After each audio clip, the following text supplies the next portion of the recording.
Hey, y'all. Welcome back to another episode of the Serenity Strong podcast. I'm your host, Shelby Ann.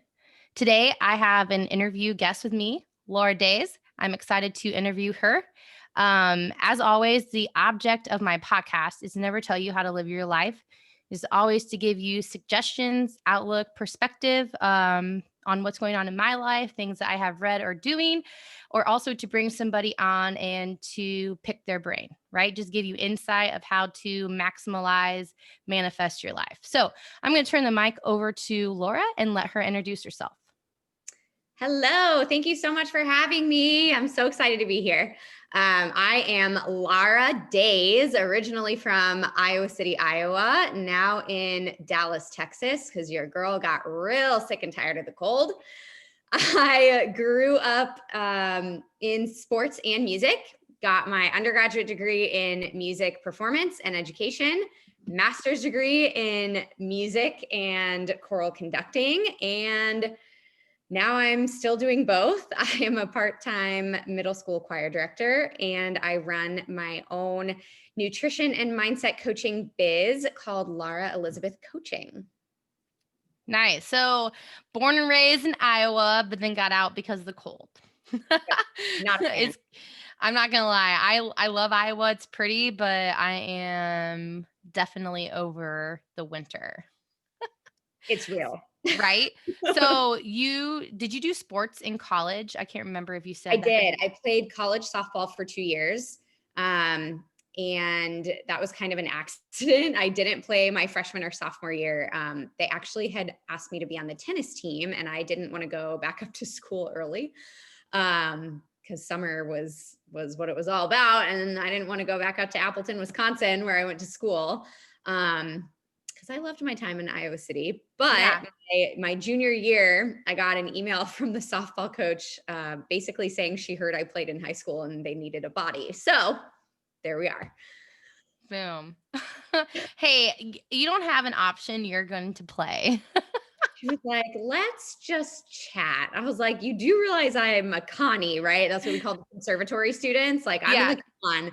She was like, yeah, it'll be fine. It'll be fine. So we made it That's happen. wild. I love it. So, like, when did you get started into fitness? Have you always been pretty active throughout your childhood, or was there like spots in your or times in your life where you started to become more active?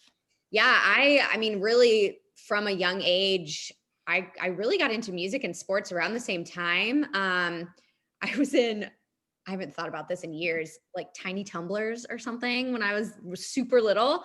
Started playing piano when I was 4, and like that just kind of both of them just continued. The first competitive sport that I did was actually taekwondo. So I'm a first degree black belt in taekwondo, and I used to have like tournaments every weekend. And somehow also was doing piano competitions. And that was kind of just the trajectory from then on. Started playing piano when I was in 6th grade. When I was in junior high, I was on the volleyball team. I think that was it. Yeah, I played like t-ball, softball growing up. And then, of course, played college softball. But in high school, I did volleyball, softball, tennis, was the lead in the musical and the captain of the tennis team at the same time. Oh yeah. Did show choir. Yeah. Was in orchestra. Like I was just doing all the things, and thinking about all that now makes me exhausted. But yeah, I did all of it. Did you also do some Olympic lifting? I thought I saw a video of you that you were on the platform somewhere. Yes, that was way later. Okay. I had not, I mean, I think in the high school lifting room, we were doing like power cleans really badly or something. But after I graduated from college, I was no longer in sports. And I was like, this is really awkward. So when I was in graduate school, I did my yoga teacher certification and actually was a runner, which your girl can probably run around the block right now, but I used to do half marathons. So I ran 3 half marathons when I was in grad school, did my yoga teacher training, and then I actually injured my knee running in my last half marathon. And so I was living in Cedar Falls at the time, and there's a really great CrossFit gym there. And I had a cousin who did CrossFit, and I was like, I mean, I guess I'll check this out. Was very humbled when I walked in and was like, just ran a half marathon. It's cool. I'm going to kill this. And they were like, cool, pick up that barbell. And I was like, what? Yeah. So that was a very humbling experience. I think that was 2013. I did CrossFit for about 4 years, 3 or 4 Yeah. years. And that's how you met Emily, right? Yeah. So that's how I met Emily. She was actually one of my coaches at the gym, CrossFit Kilo in Cedar Falls. And I, at one point, was like, man, I'm really weak, but the body weight stuff is going great. So I'm going to start doing Olympic weightlifting to get stronger. And then I was like, I really enjoy being able to breathe. So maybe I'll just do Olympic weightlifting and not Yep. do CrossFit. So that's what I did for a couple years. And that's kind of, we'll get to like how I got into nutrition, but that's when I really started to kind of dial it in. Was when I was doing CrossFit and Olympic weightlifting and having to take weight for competitions and things like that. I feel like there's always a point in somebody's life, whether they're a novice person or, a nutrition coach or whatever, RD, whoever that is, that they started to dial in their nutrition, that they started to really understand what nutrition does for the body, right? Like we are what we eat, the food is fuel, finding out how to have like an optimal running body, right? So let's kind of like turn into that. So you've been active your whole life, right? You did more of like the running, the long distance stuff, really enjoying that. Then you found CrossFit. So from the cardio to like, oh, if I lift, it's a little bit of a different type of endorphins being, released in the body. You're like, I like this. It started to dial in your nutrition. So where was that big kind of like turn in your life of direction towards nutrition? Yeah. So a lot of people have like that moment, right? Like something happens. I have some really amazing clients and friends who are like, I found out I had cancer, or my parents died of health issues. And like there was a thing that happened, an event. I didn't have that. I grew up having minor issues. When I was younger, really, I remember mostly in high school, I had really bad stomach issues. I struggled with really terrible stomach pain, to the point where my mom thought maybe I had an ulcer. I would have diarrhea and like went to the doctor and they said, oh, you have IBS. And it's like, oh, wow, cool. I knew that, like yes, my bowels are irritable. Like that doesn't help me. So that was kind of where I was like, like I just went to the doctor and they didn't help me. And that's really frustrating. But I was like 16, had really bad periods, have had horrible periods my entire life, like 7 days, horrible cramps, missing school, missing work, bleed throughs, all sorts of things. So that was another like, it's not, I didn't have cancer. I didn't have a scare. I didn't have anything like that happen, but it's like, this is really annoying. And I feel like I shouldn't have to live like this. And then when I was in I guess it was graduate school, I was looking at making some changes in my health and my diet. This was when I was really into yoga and running, and I decided to be vegan. So for 2 years, I was vegan. The first year was really helpful in a number of ways, namely that it made me realize, or helped me realize, that I had a dairy intolerance. I did not know the difference between a dairy intolerance and a lactose intolerance. And so when I was in high school and my mom and I were trying to figure out what was wrong, I had tried taking a lactaid and that didn't help. I didn't know that you can be intolerant to things in dairy that aren't lactose, and that's just one component of dairy. So when I stopped eating all animal byproduct, of course, I was no longer eating any dairy. And I was like, oh my God, my stomach feels great. Like, is this how normal people feel? So that was a really amazing moment for me in my health journey. Yeah. Then about a year into being vegan, was when I started doing CrossFit. And that was like I'd had this uphill of like, wow, I feel really great. And then when I changed my activity, I had this huge downhill of feeling really fatigued, really bloated, um, not being able to really make it through workouts, not getting any stronger. I like saw all these other people doing the same workouts I was doing, and like they were getting jacked and I was gaining body fat. And I was like, huh, this doesn't make any sense. And so little by little, I also noticed that my periods were getting worse. So little by little, I realized like, man, I'm going to have to get over this like moral and ethical dilemma that I'm having because I feel like absolute dog shit. Yeah. And so I started eating eggs, and then I started eating fish, and like slowly have transitioned back into eating. When I moved to Texas, I ate poultry again for the first time. And like, I don't eat pork, I don't eat dairy, but pretty much anything else is fair game at this point. Mm-hmm. Um, and I noticed a huge change in my recovery and my hormones and all of these things. And so, knowing what I know now about nutrition, it makes perfect sense. Like I was eating soy, which is an endocrine disruptor. I was doing activity that required a lot of protein and carbohydrates for muscle recovery, and I was not getting enough protein for sure. I was eating a high fat diet with lots of avocado and nuts and things like that. And like that wasn't doing me any good when I wasn't running anymore. Like that's great if you're running half marathons, not so great if you're doing metcons.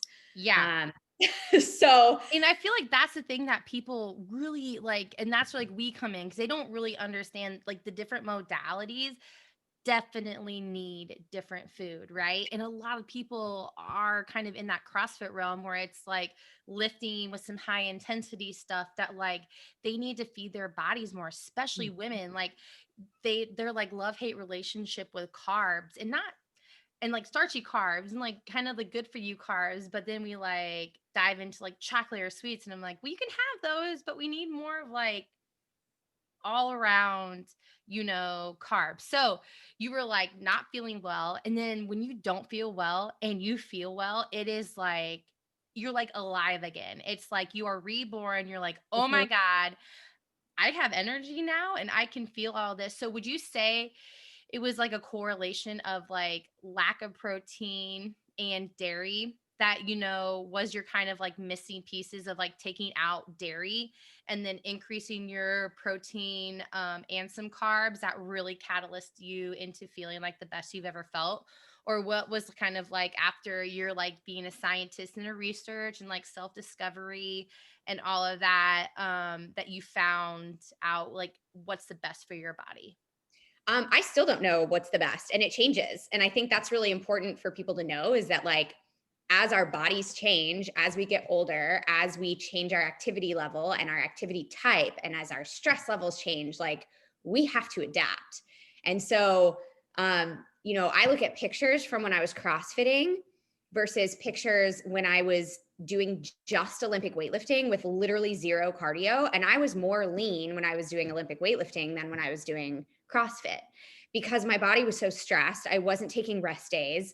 I wasn't prioritizing recovery. And so, like, yeah, food's part of that, but there's so much more that goes into that. And it's an ongoing experiment for me to figure out what makes me feel the best. And sometimes it's like a combination of things. My husband and I talk about when we pre-COVID were going out to eat. We love going out to eat. It's like one of our favorite things to do. Yeah.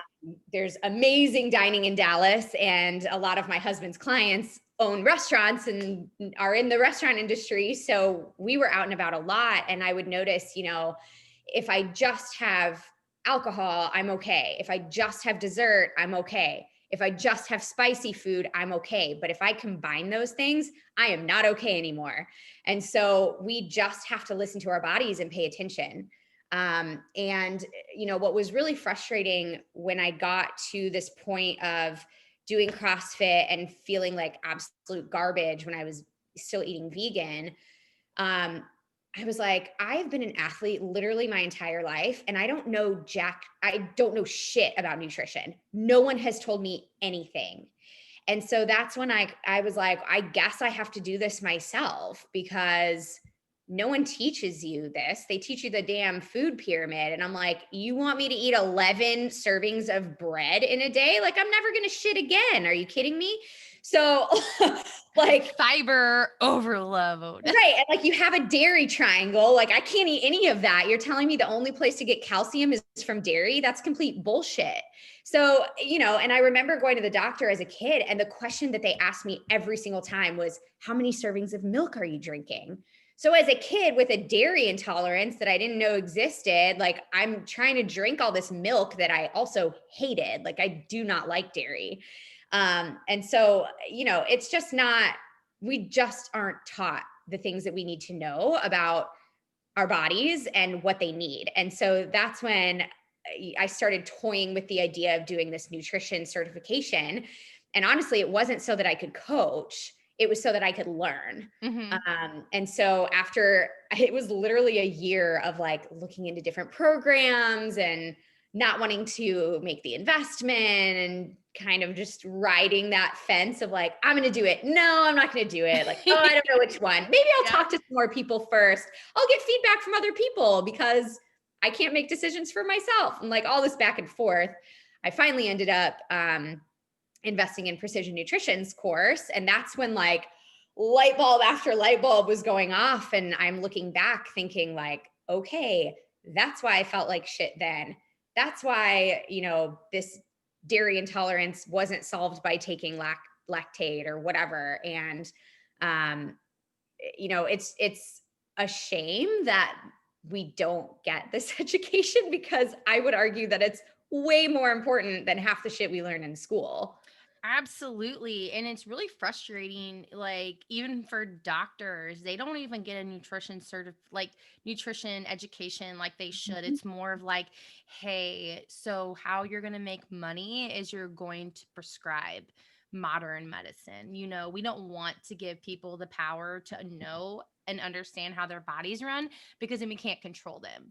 And I kind of battle that back and forth. It's like, why don't we give out more information when we know it's effective? If we have this information and we understand that, like, yes, there's this large amount of food, but it doesn't work for everybody the same way. Lactose, dairy, gluten, wheat, Mhm. um, whatever. And some people can't have avocados, and they might not know that without taking like a food allergy test or having some type of knowledge about how food can affect, our bodies. So to kind of go back, what is the big difference between a dairy intolerance and a lactose intolerance? So there are different proteins in dairy, and lactose is just one of them. And so many people are intolerant or allergic to lactose specifically. That would be a lactose intolerance. I cannot have whey, I cannot have casein, I cannot have these other components of dairy either. So that would be a dairy intolerance. And that would make sense why taking lactate, which only helps give you the enzymes to process lactose, Didn't help you. didn't help me. Yeah. And most people don't know the difference. And I've even had people, when I say like, oh, I have a dairy intolerance, they're like, oh, so you're lactose intolerant? And I'm like, well, yes. And also intolerant to dairy as a whole. Hmm. There are different types of dairy that don't have lactose in them that other people with lactose intolerance can still consume. Hmm. So can you do ghee? Because ghee is lactose intolerant, but is it because it's a dairy product? Like you can't do it at all? Like I've never, butters? I've never Okay. tried. Yeah, I just, Interesting. I don't want to spend my night in the bathroom. So I don't even, and honestly, like for me, I don't need it. How old am I? It's been 8 years since I've eaten dairy, I think, maybe longer. And so at this point, I cook without it, I bake without it, I ask for things when I eat out.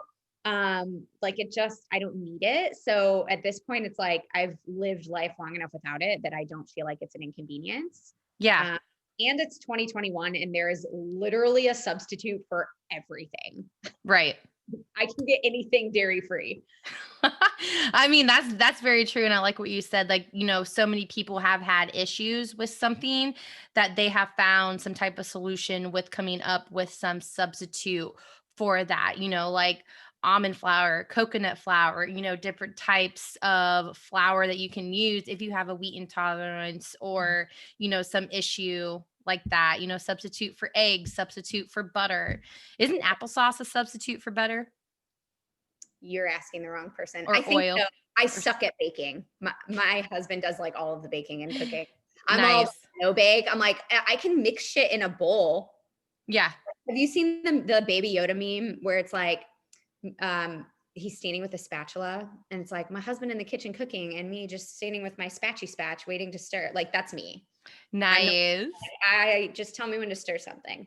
But I know that you can use applesauce as substitutes in recipes and banana too, I think maybe. Mhm. I don't know. Y'all, It's you're my actually friend. really good, like, mashing up a banana and putting, like, some vanilla ash extract and some honey and, like, a little oat milk in there, mixing that up and throwing it in the freezer is, like, some of the best ice cream that you can have, and I feel like too, just, like, nowadays with how abundant food is, people think that they need that, right? They just don't know what life is like when I take that out, like, "Oh my god, I don't drink milk. I'm not going to get my calcium in. My bones aren't going to be strong." And I'm like, well, actually, that's a complete lie because there are many different places to get calcium other than just milk. And one place is like leafy greens, but God forbid some people eat a vegetable. And I'm like, hi, if you just eat some vegetables, like I promise, like a lot of stuff that does not feel well or work right might just start working right. Mhm. And For the sure. reason I know that is just because that's how the body works. Like, sometimes when you're talking to your clients, they're like, "Well, why is that?" And I'm like, "Well, that's just how like it needs these things to Yeah. work better, more efficient. Like it needs the vitamins and minerals because of like the chemical reactions that happen that make your body like digest and like have good organs and like pump the blood through your heart. And like I just don't want to overwhelm you. Just like eat vegetables. If you Yeah. don't eat vegetables, take a green supplement. So Mhm. what is your take on supplements though? So I know that with nutrition coaches, there are all different walks of life out there. Laura is definitely more of a holistic approach. In the show notes, I will is linked her Instagram. Follow her. I love what she posts. I love her energy. I love her insight, and just something too. It's like if you need a little pick me up, if you need a like reminder about something, she does really good at posting those, not only about food or not only about nutrition, but a lot about mindset. So just a little plug there. But what is your thoughts and take on supplements? Yeah. So supplements get tricky. I think it's one of those things where they've been glamorized. And so people think they have to take supplements. Truly, the best way to know if you need supplementation is to have a blood panel done. Check your vitamin D levels, check your vitamin K levels, like make sure that your thyroid is properly functioning, like make sure shit's working. My take with my clients is we're going to see what we can get from food first because our bodies are not made to absorb nutrients from pills that were manufactured in a lab. Our bodies were made to absorb nutrients from food.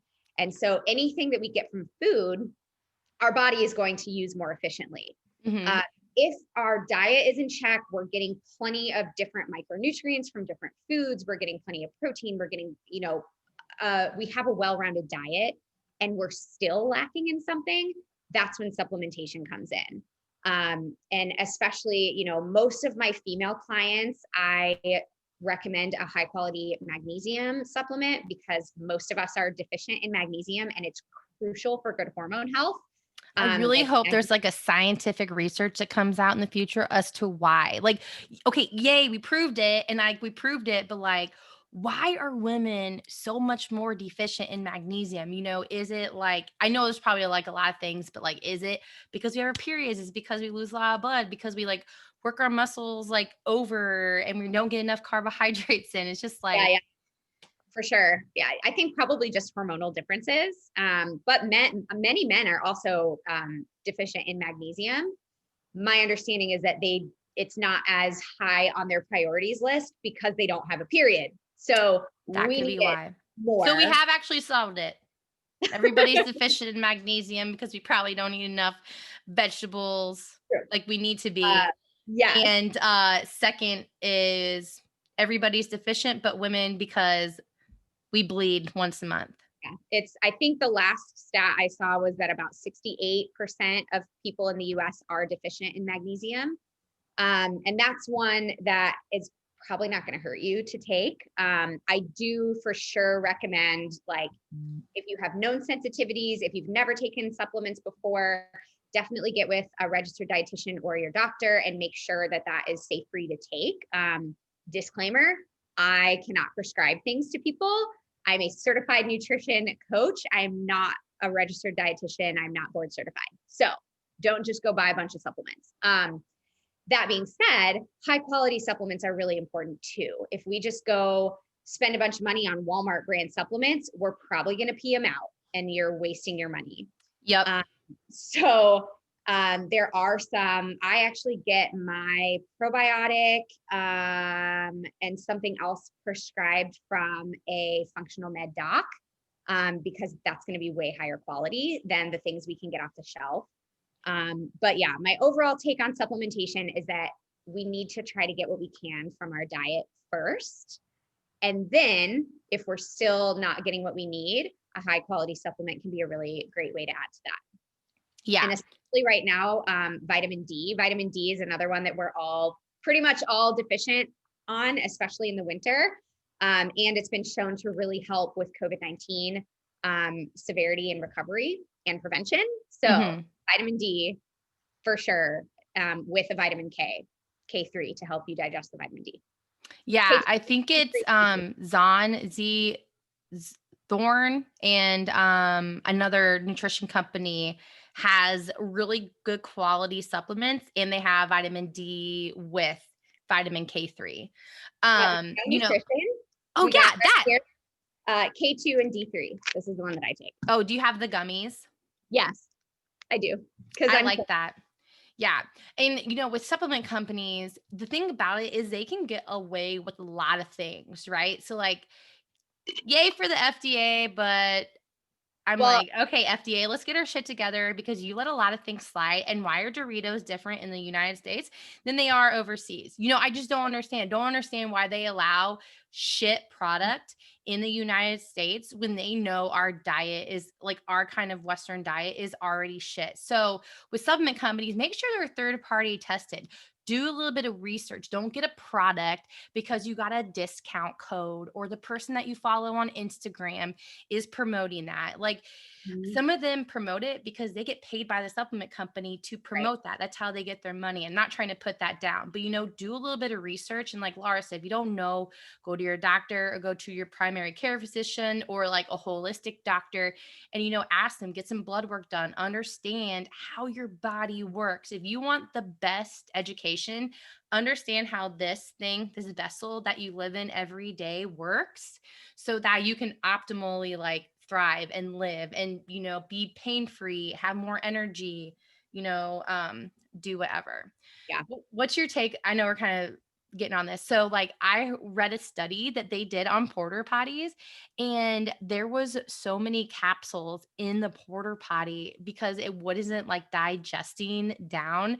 So are you more of like a powder and a pressed pill, like, versus like a pill girl? Or are you just kind of like you take it as you get the supplement? I mean, I like gummies. They're tastier. I honestly don't really have a preference. I think that that's another thing to discuss with like anyone who's helping you with digestion issues because capsules and liquids and powders should be the easiest to digest rather than actual pills. But if our gut's not working right, then that's kind of an issue. And you're not going to really benefit from putting anything in because if your body is not absorbing it and breaking down, like you said, it's just like you are paying for really high quality pee. Yeah, for sure. It's probably highlighter yellow. Right? And I know, like, it's easy because you go into Walmart and you go into Target and then it's like shit is just readily available there. It's like you can just get some pills off the shelf. But like all I'm gonna say is just do a little bit more research, maybe see first like where the holes in your nutrition are, get some blood work done, ask a doctor or somebody before you just start to take a bunch of supplements, because a lot of times they say and they make these claims that are like really good, but when it comes down to it, it's not all that it's cracked up to be. And you could maybe, find a better route that you pay just a little bit more money for this product that you're getting, whether it's a multivitamin, vitamin D, creatine, protein powder, whatever that is. Because you pay just a little bit more, but the quality there, maybe the absorption in your body, the fillers that they use. So For sure. just long story short, do your research. Make sure it's third party tested and not just the company or the person did the testing, because they want their product to be taken. So they're going to make sure the research fits their agenda, I should say. When you're first working with a client, right? What is your approach to that? So I know that you put out like, hey, I'm like bringing on new clients, join me for a call. So, people here really liking your message and your approach. What's kind of like the first steps into having them work with you? Yeah. So I have an application that they need to fill out that basically just sets expectations, right? Like, I'm not a weight loss coach. What else is on there? I'm asking that you're ready to invest in yourself financially and emotionally. Making sure that you understand that, like, I take a very holistic approach in that I'm not a cookbook, I'm not a macro calculator, I'm a coach. And my job is to encourage you, kick your butt when you need it, be supportive, answer questions. Like, if you want a meal plan or a cookbook, like, hire a meal prep service.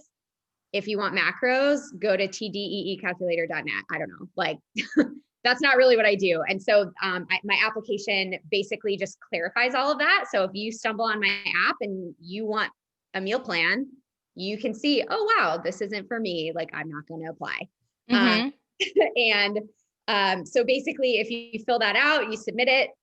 I look over it and make sure that, you've checked the boxes that need to be checked. Basically just saying you are ready and willing to take this leap, invest in yourself, change your life, and you understand that this is not a weight loss program. Then we set up a consultation call. So we schedule a call, we jam out on Zoom for about 30 minutes. That way I get to know you, you get to know me. We make sure that we're jiving because I have a very strong personality. I'm very straightforward and honest, and that's not for everyone. Yeah. And you really need to trust your coach. And so, this is for my potential client as much as it is for me. It's like a job interview. We want to make sure that this is a good fit for everyone involved, that it's not just the company wanting the employee, but the employee feeling like they're a good fit in the company. And also making sure that you leave that call with a tangible step to take as well, because Yeah. most people after this call, they're like, hell yeah, sign me up, I'm ready, like, let's change my life. Other people are like, I don't know if this is for me. I'm still going to give you something to take away from that call because that's my job. So if your biggest struggle is consistency, you're going to leave the call with tips on how to be more consistent. And after that, like I said, typically once we jam out and we get to the point where, like, we're talking face to face, it ends with me offering a spot in my coaching program, assuming that I have spots available. And then we do all of our onboarding and we pretty much start right away.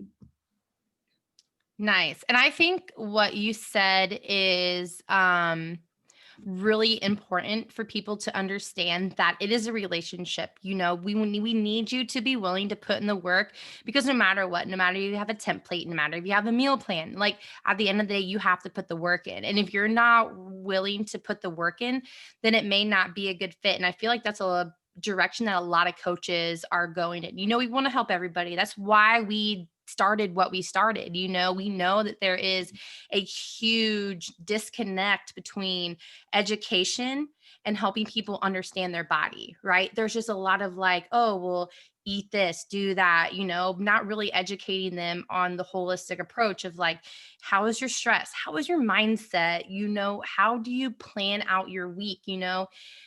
Are you being consistent? Are you just bringing a bunch of stuff in? Are you flying by the seat of your pants? So I like that kind of intro. It's like, hey, here's a no bullshit thing. This is what my business is about. And if you're ready, let's move on from there. And then also too, it's like everybody's time is so valuable, and trying to leave an impact. And I love that you leave them with something so that they know that like, hey, I still want to give you a little bit of advice that you can run with, because after talking with you, here's a solution to the problem that I feel like you were telling me, right? Mhm. Or you like, as a coach, you like pick up on little things that people might say. You're like, oh, here you go. Because coaching's like really a lot of problem solving. It's a lot of like, sitting down and really listening and digesting. And then from all the knowledge that we fill our body with, this is what we feel like is going to be best for you, the direction that you should go in from what we have like talked about. For sure.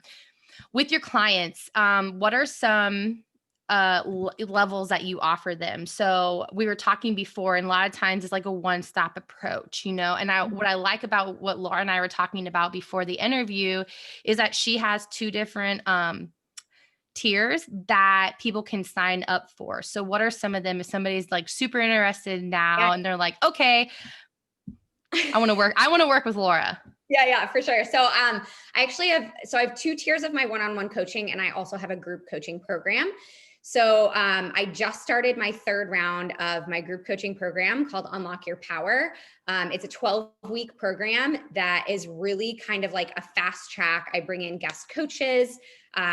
We just on this past Monday, yes, it was Monday, had a mindset and transformational coach come in who I actually met at the CrossFit gym in Iowa, who's now in San Nice. Diego. Who Yeah. is that? Her name's Elliot Lee. Okay. She's amazing. So she came in and talked. I have stress management coach coming in. So this is like weekly Zoom calls as a group, support in a private Facebook group. Really, like if you are missing community right now, this is the best option for you. On the flip side, I do offer one-on-one coaching. And this is for, as one of my clients said, if you want me all to yourself. She was like, I want you all to myself. So I have my email access or email only coaching, which is basically in-app messaging. It's the exact same curriculum that I use with all of my one-on-one clients. This is for people who maybe aren't ready to financially invest quite as much or have a super busy schedule and don't want to have to schedule face-to-face calls. So email only. And then I have my all access. Those are people who also get invited to the guest coaching calls in my group program. And we have 2 calls per month to check in face-to-face. So lots of different options for people who have different needs, different schedules, different lifestyles. Mm-hmm. I like that because, the bottom line is the message is the same. Like you have your thoughts on how, to nutritionally build somebody's base. Because I feel like that's a lot of times, especially like in CrossFit, right? They're like, oh, I want to snatch 200 pounds. I'm like, hold your horses. Can you snatch the barbell? Okay. Bring it on back, or like our pyramids turned upside down where we work on the skill and then, versus flipping it around. It's like, all right, let's just set the technical base. Then let's build the strength. Then let's build your engine. Then let's build your skills, and that's the same thing. So I love how you offer that comfortability level to people, right? Your message is still the same and how you, tailor it to that person, but you give them the option of an email, or if they want to upgrade to like more of having you, all to themselves type thing. And I like that group atmosphere. Bringing people together, knowing that they are together. And even though they're on a different journey, like you have that community and that camaraderie. And I really feel like in 2020, we really lost that, it's just kind of like ripped away. And we're all like, what the fuck? Even like introverts, the guy I was dating at the time, he was just like, maybe I'm kind of an extrovert because I do miss people. And I'm like, yeah, because humans need connection, right? So I gave Lara some interview questions for my personal sake and then for everybody else. And two questions that I ask, at the end is, what are three takeaways that you want to give the audience? And the first one that she said is, you are the boss of your body and your life. So you want to go a little bit in depth with that question or I that do. Yeah. statement? So one of the key things that I want for my clients is for them to know that they are their number one advocate. No one else knows their life like they do. No one else knows their body like they do. And we're not really taught to speak up. I know that I was never aware that I could actually say to my doctor, like, no, this doesn't feel good, or no, this doesn't help me. I've actually had to diagnose myself many times because doctors didn't listen, didn't believe me. And that's not okay. Like, that's a whole other topic of conversation, but I really want my clients to be empowered to make the choices that work best for them. And I tell them to speak up to me too. If I give them a recommendation and it doesn't work, they need to tell me that. And that is something that they should feel comfortable doing based on the relationship that we're building, because I want what's best for them. And I want what's best for me in my life and my health as well. And I can't be the best version of me if I'm not advocating for myself. Amen. I hope that if anybody takes away anything from the conversation that we have just had, that is it.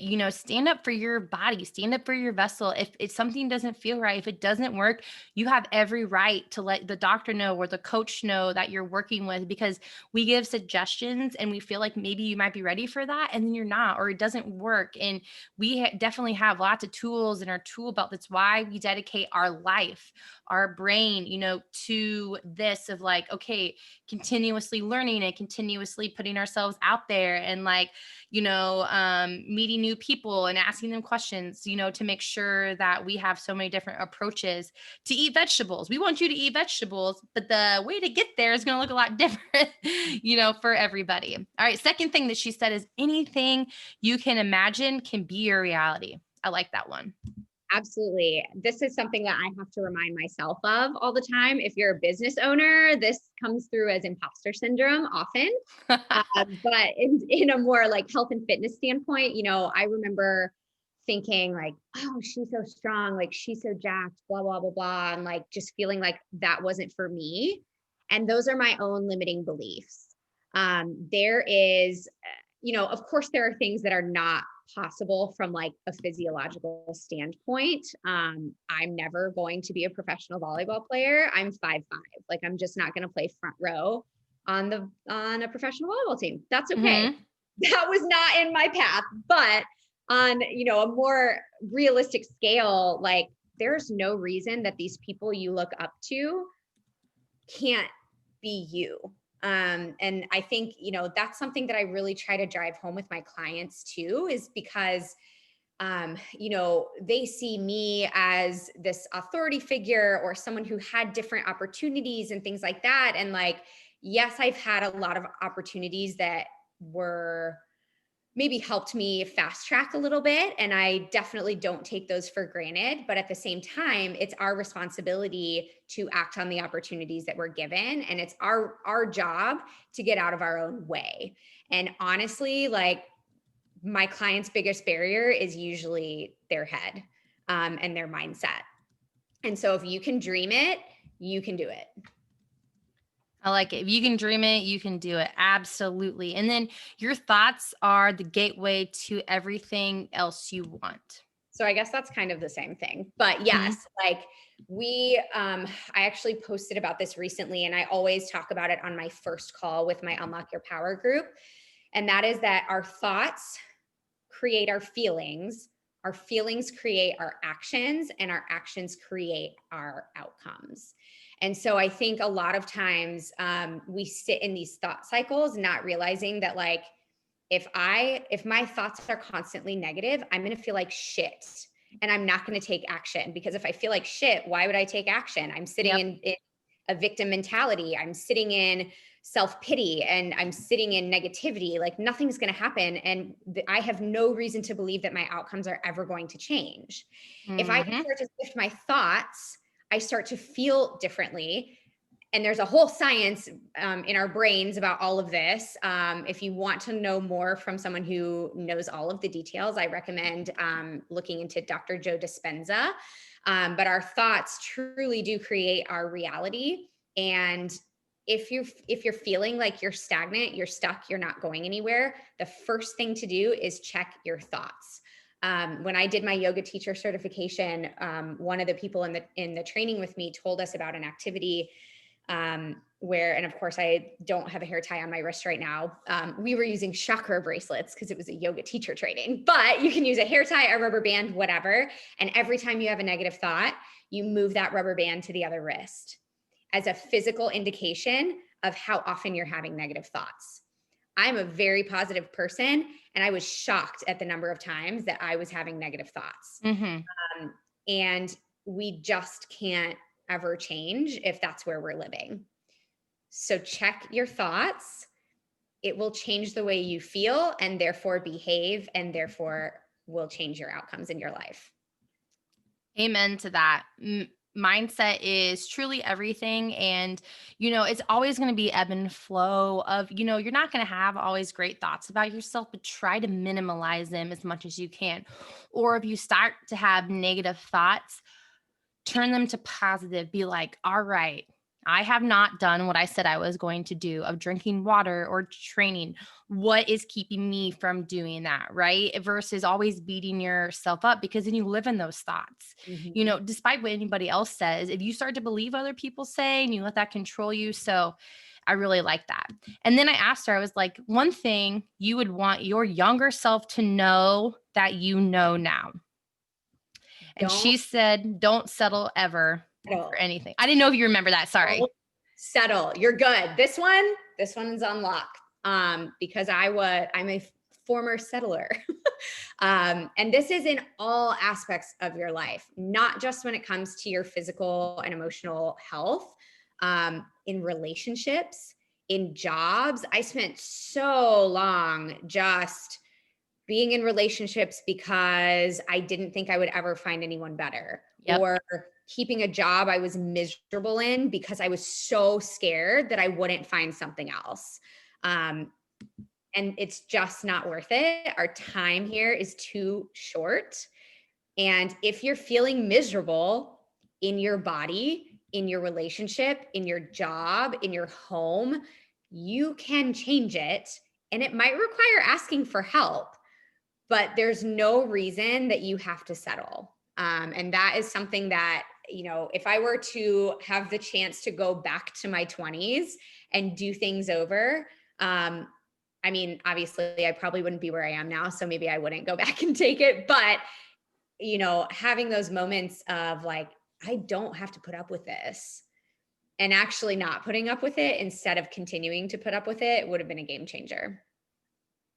Amen. It's always that shoulda, woulda, coulda. And I have those thoughts too, of like, okay, if I were to go back and do it all over, but like we always say is you wouldn't be where you are today, and you can never change the past, right? But you can always change that future, and you can always, give a different path for yourself in a different direction. And the unfortunate part about it is you have to want to put the work in, and it's scary, and self-discovery, and getting to like the dark places that maybe we've pushed down and push, not wanting to deal with right away. And then they kind of fester their ugly head, So like dealing with those emotions as they come. So, as Laura said, like she started out not feeling well. And then she found out through self discovery and changing the way that she ate that she started to feel better. And then changing the way that she did fitness, found out that she was starting to feel like shit again, and realized that she needed to add some things back into her life to help her feel better and have more energy. That led her into her, where she is now with nutrition and wanting to help other people, not go at it alone and use her as guidance and their coach to get where they want to be, right? Because we shouldn't have to go at it alone. And if you find a coach that you jive with, use him, at least 6 months to a year. Give them time, give yourself time, that self-discovery, and remember those 3 takeaways is that you are the boss of your own body and your life. And never, ever, ever forget that. I know some people are in environments right now that they just have people telling them how shitty they are as a human. They don't know who you are. They don't know the things that you've been through. They don't know what you battle with every day. And remember that you are the boss of your body, and you tell somebody no or that doesn't feel good, and you own the direction you want to take your life in. And anything that you can imagine can be a reality. Be a child again. Never grow up. Be a kid, right? As you grow into an adult life, we have to adult, but imagine yourself achieving everything that you want to. Imagine it, dream it, and let that become your reality. And like Laura said, there are some things that are not achievable based on, your environment or your body structure. But yet, if you want to do something, you can find a way. You can. And remember, your thoughts are the gateway to everything else that you want. And thoughts are super, super, super precious, because not only is our body the longest relationship, and same with nutrition, our mind. Right. And I know sometimes too that some of us just might be a little bit sicker than others, that we need, some other medications and some therapy and just a lot of things to help us, to get where we're feeling healthy, with our mindset and our thoughts. So never be afraid to reach out for help. It's very, very, very, very important. So you don't feel like you go at it alone. And, just to wrap things up, don't ever settle. Ever. Don't feel like you settle. Sometimes we have to kind of go through things, as life always tests us. Our life tests our values. Our life will test, our strengths and our weaknesses to make sure that we are on the path that what we want to be. And some people will settle because they're fine and, they're just enjoying life and they're like, yeah, I just don't really want to try too hard. But remember, like, if you bring more stress into your life, if your job is a stressor and the things that you do every day are a stressor, please don't settle, and please change that. Know that you have the power to do that. We appreciate Laura coming on today. I really hope that you all enjoyed the time that you spent listening to us. We appreciate your time. It is the most valuable currency that you have. And we just thank you so much for listening to us. Hopefully you had some really good takeaways. Remember, you can find Lara Days on Instagram at laura.days. Reach out to her. It's awesome because when you follow her, she sends you a lovely message. It's very personal. It's very warming. It's very inviting on her Instagram page. So if you need a little pick me up, she is your girl to follow. Laura, would you like to say anything to the audience before we leave? Thanks for listening, guys. Like Shelby said, I'm super, super open to chatting. I love meeting people. And the last thing I'll say is that all of those takeaways are great, but unless you know that you are deserving, none of it's going to matter. And you are deserving. So, amen. That is very true. That's like a great thing to end on, is manifest everything, but remember you deserve it. And you should do, wow, I can't even talk, but you deserve it. Thank you all again. Appreciate your time. Have a good rest of your day.